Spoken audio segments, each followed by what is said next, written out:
The pandemic didn't create new class divides, but it did expose what was already there, and one of these was through the fear of the laptop class. In fact, in the beginning of the pandemic, I was working at Stanford on a national poverty study, and I co-authored a paper based on our nationally representative data, which really was nationally representative. It wasn't just college students somewhere. Where we looked at was class resentment building between the people who were working from home and the people who were face to face. And in mid to late 2020, we found that there actually wasn't much resentment for the face to face workers against the work from home workers.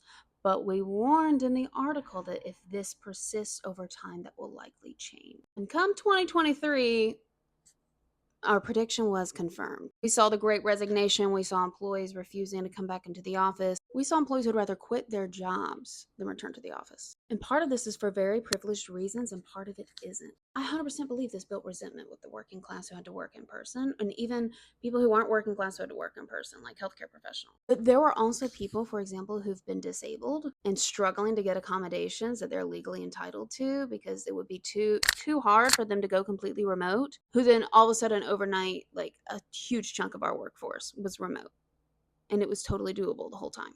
A lot of women, particularly mothers, found a lot more flexibility, that they were able to do more childcare when they didn't have commutes every day. A lot of neurodivergent workers, I hear in my work on the unwritten rules of work, that the working from home gave them a break from masking, and when they didn't have to do office politics constantly. You did it during your Zoom call and then you hung up and you could just do your work. Remote work revealed how much of office culture is really about conformity and who that harms and who that benefits. Because there are conflicting studies on some people were more productive, some people weren't. I will say that when we first went fully remote, I was devastated because I had just moved to California to work at Stanford and I was completely alone, and I felt like I wasn't going to be able to meet anybody. And California had the strictest lockdown in the US, and yeah, I had a really tough time meeting anybody. And after my contract was finished, I moved to the other side of the country, back to where I could be around people that I knew, back to my community. But then going back into the office, I was like, wow, I forgot how much of my day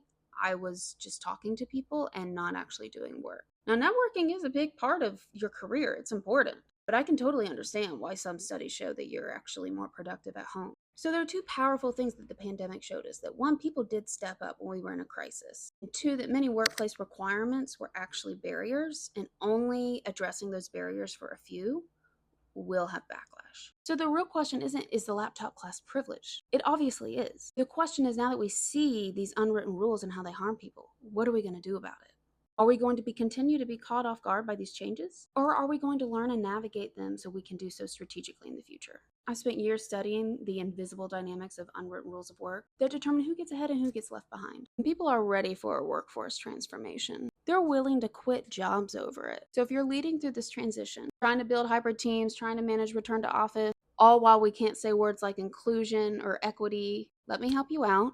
Start for free. Check out my playlist on the unwritten rules of work. I'm releasing a free chapter of my book on the unwritten rules of work. It's for leadership, human resources, and for staff. You can get a copy of that for free in my bio. And if after that you want to know how you can actually apply it, you can send me a message.